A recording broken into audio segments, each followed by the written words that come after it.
Assalamualaikum warahmatullahi wabarakatuh. Tabung Wakaf Umat Official. Jangan lupa subscribe, like, and share.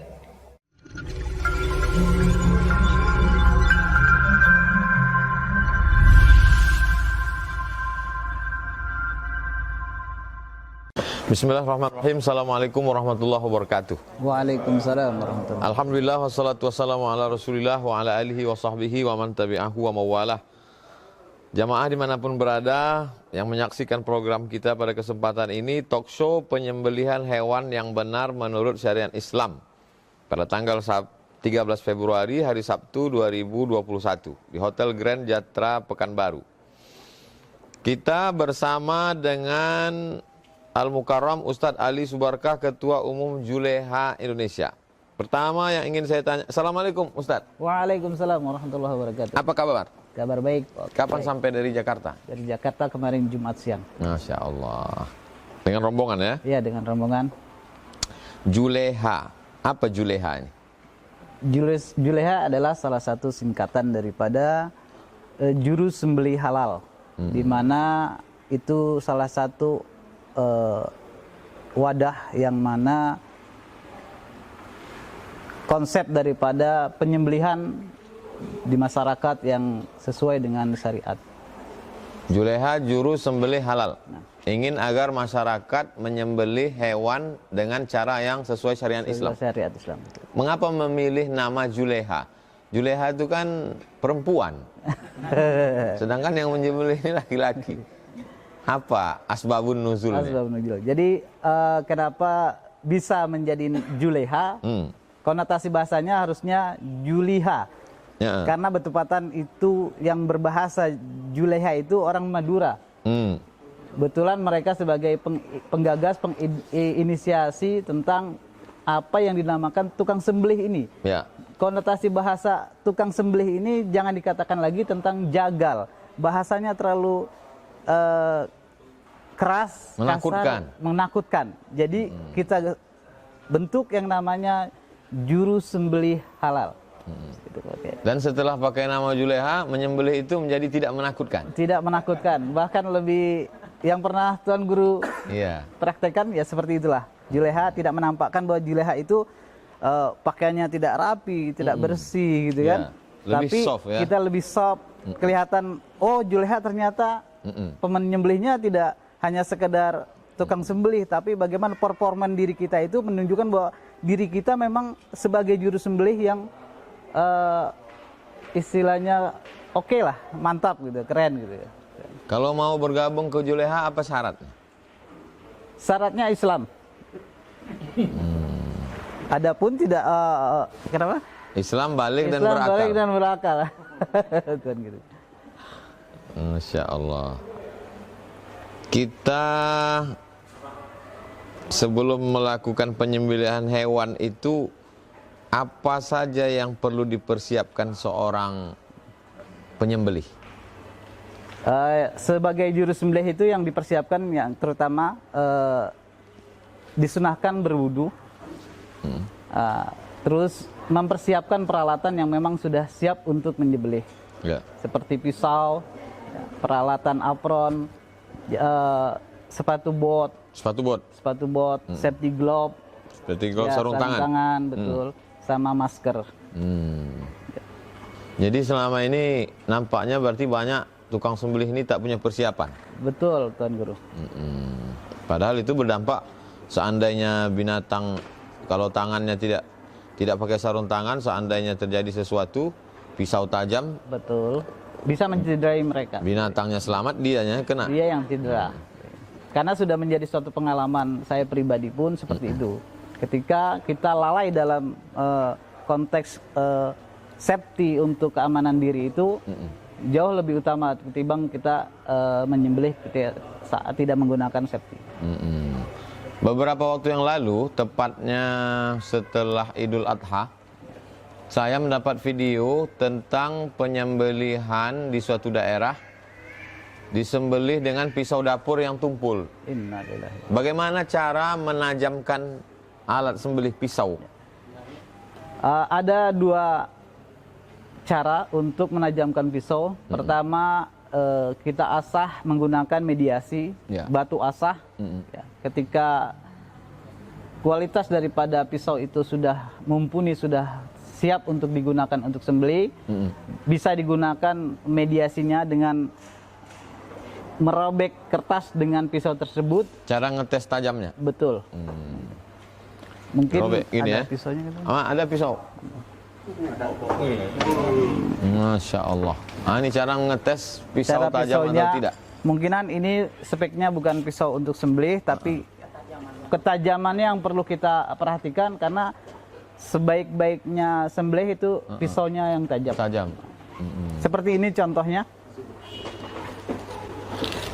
Seperti pisau silet ya? Seperti pisau silet. Oh. Seperti itu, Tuan Guru. Masya Allah. Langsung bisa dilihat, bukan cerita ya? Bukan cerita. Ada lagi pisau yang tadi. Bagaimana teknik penyembelihan hewan yang benar menurut syariat Islam, menurut medis, karena ini terkait dengan medis juga kan? Betul, betul.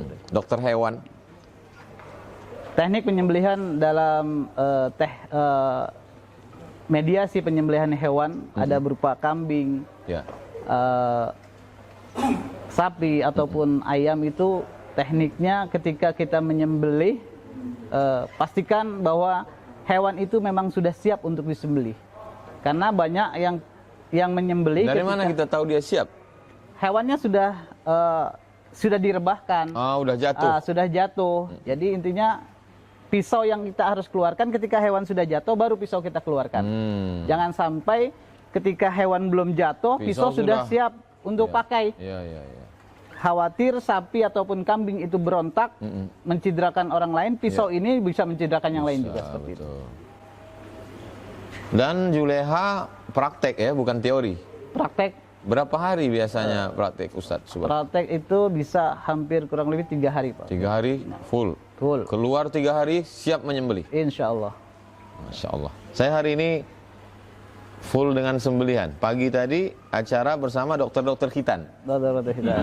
Sekarang dengan Juleha.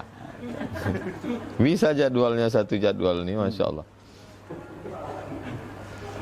Apa pengalaman Ustadz Subarkah selama Ustadz Ali Subarkah selama menyembelih? Apa aja kesalahan fatal yang sering terjadi dalam proses penyembelihan?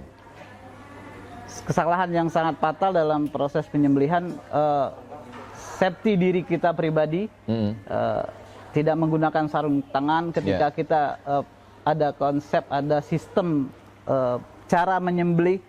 Ada yang menggunakan sistem sorong, ada yang menggunakan sistem tarik. Itu harus diperhatikan tentang safety keamanannya. Karena ketika kita sorong, yang kita pegang adalah ujung bilah. Ketika kita dorong pisau ini, sapi memberontak seperti ini, berbaliklah mata air arah pisau. Tangan kita keburu ke bawah, ini mata pisau di atas. Bahaya. Jadi akan berdampak sobek tangan kita. Itu perlunya sarung tangan. Perlunya sarung tangan khusus. Safety glove khusus. Masya Allah. Kemudian dalam menyembelih hewan, kadang masyarakat ini tidak bisa membersihkan kulit. Apa ada cara khusus membersihkan kulit? Kulit sapi, kulit kambing, kulit kerbau? Kulit sapi ya. Kalau di Juleha biasanya disiram terlebih dahulu. Sapi yang sudah disembelih disiram terdahulu supaya siram air biasa. Iya, air biasa agar suhu tubuh hewan itu tidak terlalu panas. Karena ketika hewan itu terlalu panas, ketika sudah disembelih, maka proses pengulitannya itu memakan waktu yang sangat lama. Mungkin barangkali bisa ditambahkan oleh rekan-rekan kami yang ada di sini. Siram dulu dengan air? Siram air dulu. Ada tambahan? Buya, silakan. Buya.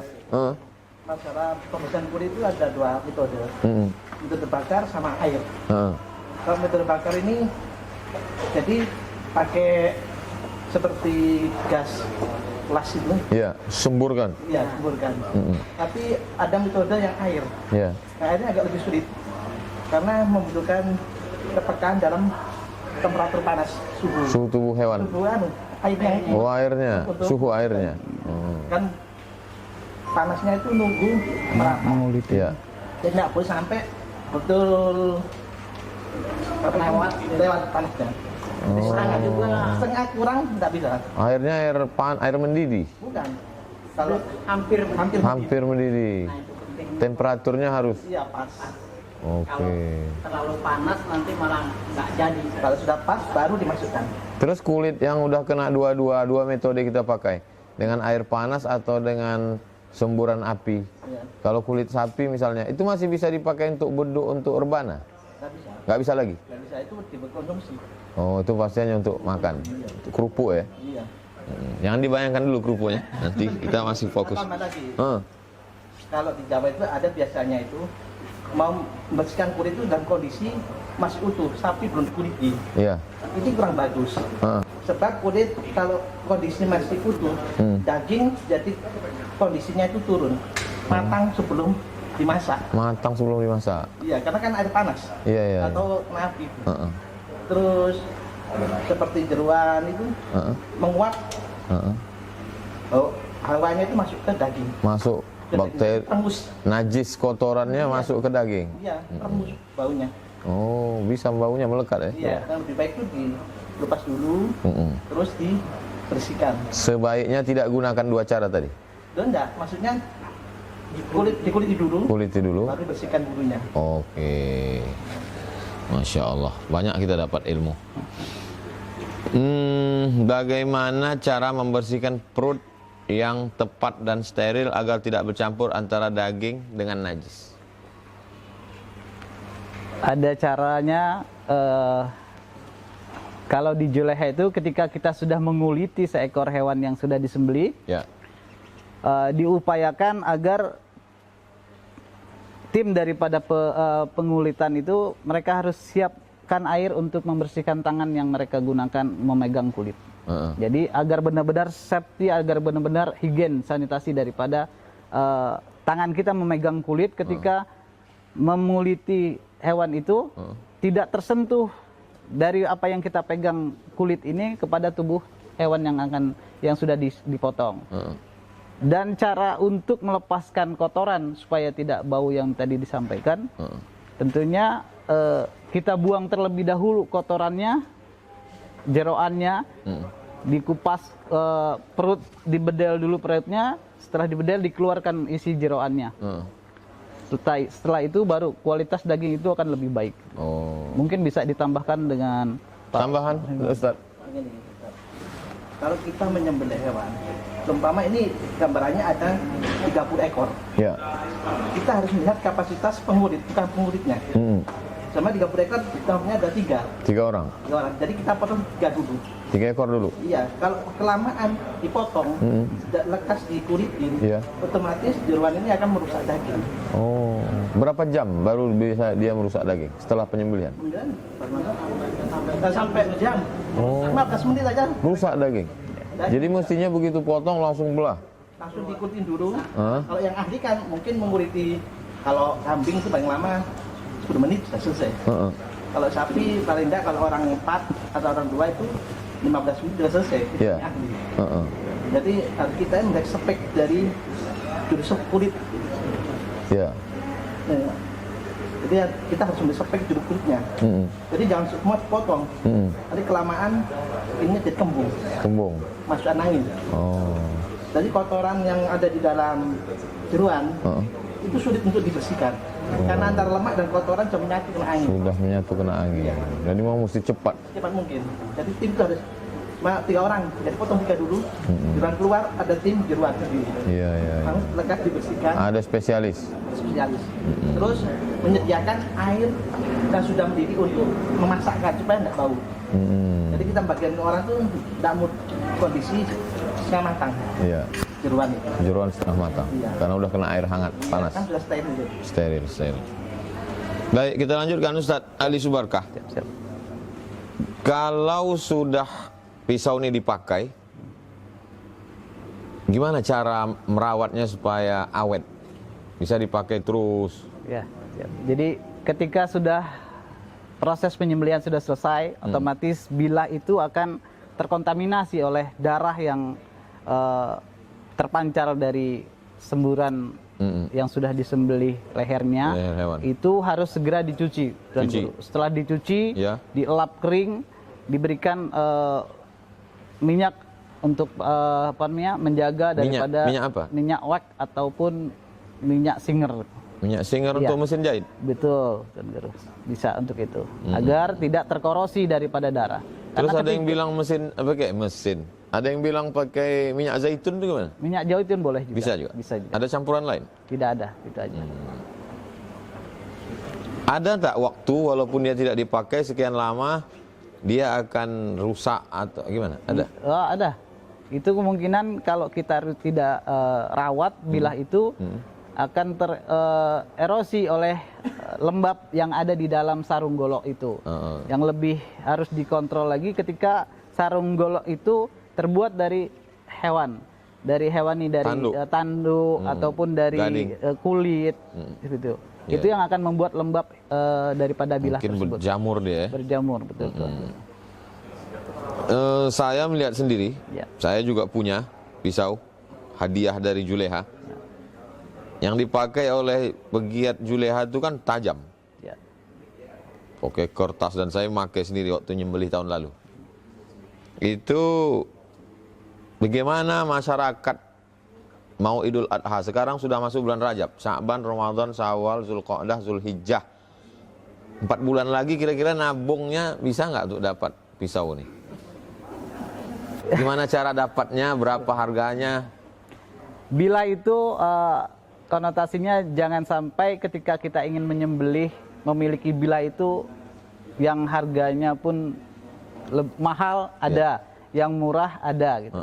Yang penting konteks dasarnya bilah itu tajam. Yang penting tajam. Yang penting tajam. Walaupun murah, tajam, cuman ya ada konsekuensinya. Ketika dipakai harga murah dipakai sekali, 2 kali sudah cukup. Ya, kalau Ketiga kali kurang mampu bilahnya. kalau mahal tuh bisa sampai berapa ekor? Kalau mahal bisa sampai 100 ekor 100 ekor tanpa diasah. tanpa diasah. Masya Allah. Insyaallah. Mungkin barangkali dari Buya Tamami. Tambahan, gimana, Buya. Bang? Apa yang tanya Ustaz? Bagaimana merawat golok, Bu ya? Golok itu nggak keluar kecuali untuk 2 hal. Satu, untuk membela harga diri. Iya. 2, membela agama. Masya Allah. Menyembelih itu yang membela agama. Agama. Merawat bilah itu ya juga ikut kepada cara agama merawat bilah. Sebetulnya merawat bilah seperti juga merawat kendaraan. Jadi kalau yang apik, yang hati-hati akan berumur panjang. Kalau dia asal-asal ya akan cepat rusak. Masya Allah. Masukan luar biasa dari Buya. Saya pernah 2 kali Idul Adha di Maroko. Jadi kita mahasiswa Indonesia dapat hadiah dari Raja Maroko, hadiah kambing. Lalu setelah disembelih, setelah dipotong, ujung kaki kambing itu dibeset dikit, dimasukkan kompresor. Ya. Lalu kemudian gembung, setelah menggembung, dipotong ujung-ujung, ya, baru dibelah. Lalu ditarik seperti melepas jaket saja. Betul. Itu apa bisa juga di tempat kita? Bisa dilakukan karena bertepatan sepulangnya kami dari Riau bersama Tuan Guru itu. Ya. Hari esoknya kita mendapatkan proyek untuk menyembelih 19 ekor sapi, 50 ekor kambing. Ya. Jadi kita bagi konteksnya 2. Kambing ini ketika sudah dipotong, sistemnya menggunakan angin udara. Ya. Ketika sudah disembelih sempurna, ini kita tores sedikit daripada bagian kaki, kita masukkan selang, dihembuskanlah angin tersebut masuk ke dalam rongga tubuh atau rongga di atas kulit itu, maka akan mengembung itu sapi kambing itu. Itu akan lebih mempermudah prosesnya. 50 ekor itu kita ambil target 1 jam selesai semua. Selesai. Itu hanya pada domba atau kambing atau bisa Domba, sapi? kambing. Sapi bisa Kalau juga? sapi belum pernah kita Terlalu coba. besar. Ya, karena kompanya tidak kuat, sapi terlalu besar.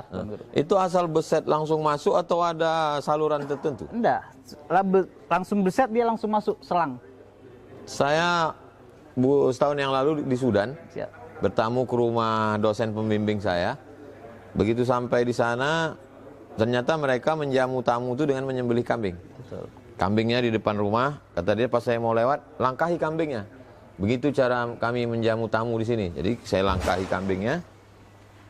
Setelah disembelih, dibelah, tidak pakai kompresor. Kalau di Maroko kompresor ditiup.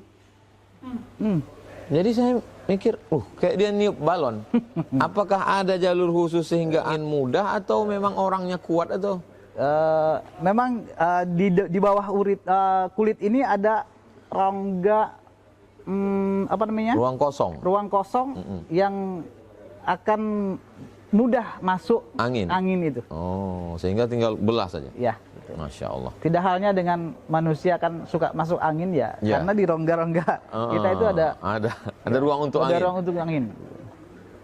Jadi memang cerita tentang menyembelih hewan kurban bagian dari ajaran agama kita. Betul. Karena kata Nabi, idza dzabhtum fa ahsinu dzabhah. Kalau kamu menyembelih, sembelih dengan baik. Idza qataltum fa ahsinul qitlah. Kalau kamu membunuh, bunuh dengan baik. Falyuhidda syafratahu, menyembelih dengan baik, tajamkan pisaunya.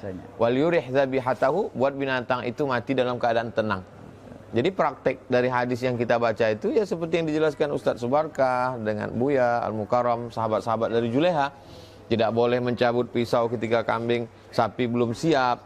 Karena ketika itu menakut-nakuti. Karena ada seorang sahabat menggiring kambingnya lalu dia asah pisaunya, kambing masih berdiri. Kata Nabi, aturidu antumitaha mautatin, apakah kamu mau buat kambing ini mati berkali-kali? Tidak boleh menakut-nakuti hewan. Tapi saya ambil pelajaran dari Ustadz Ali Subarkah, tidak hanya sekedar menakuti hewan, tapi kitanya sendiri tidak siap kalau terjadi sesuatu pada hewan. Apalagi hewan ini besar, bisa jadi juga dia menjadi brutal karena melihat semua hadir RT RW, tokoh masyarakat, dia menjadi ketakutan. Malah dia tidak takut melihat Juleha karena orangnya rapi, ganteng-ganteng, bersih. Nah ini Masya Allah, tabarakallah. Jadi memang intinya kalau yang saya pahami, tidak bisa menyembelih hewan ini hanya cerita saja. Mesti ada pelatihan. Bagaimana caranya saudara-saudara kita yang akan Idul Adha dari Sabang sampai Papua bisa mengundang Juleha untuk pelatihan, itu gimana caranya?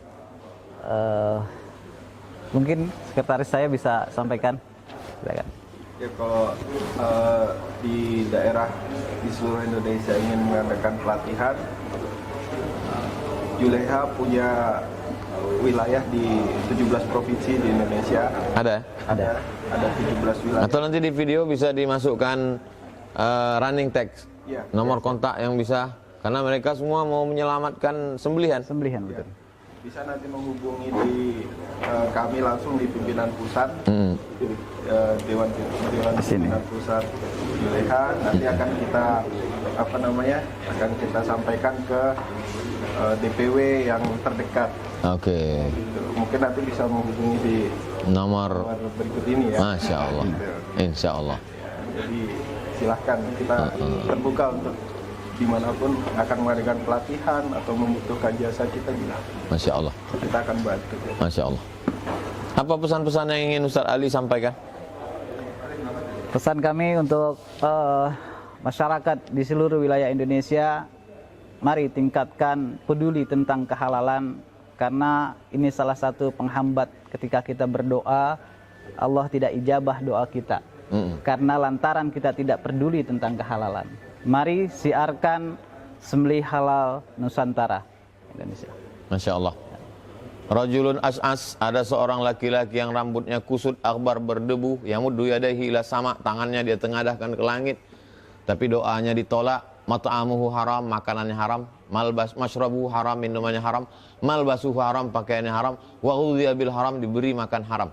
Anna yustajabulah, apakah mungkin doanya dikabulkan Allah? Dalam hadis lain Nabi katakan, atib mat'amak takun mustajabat dakwah. Jaga makananmu, maka doamu akan dikabulkan Allah SWT.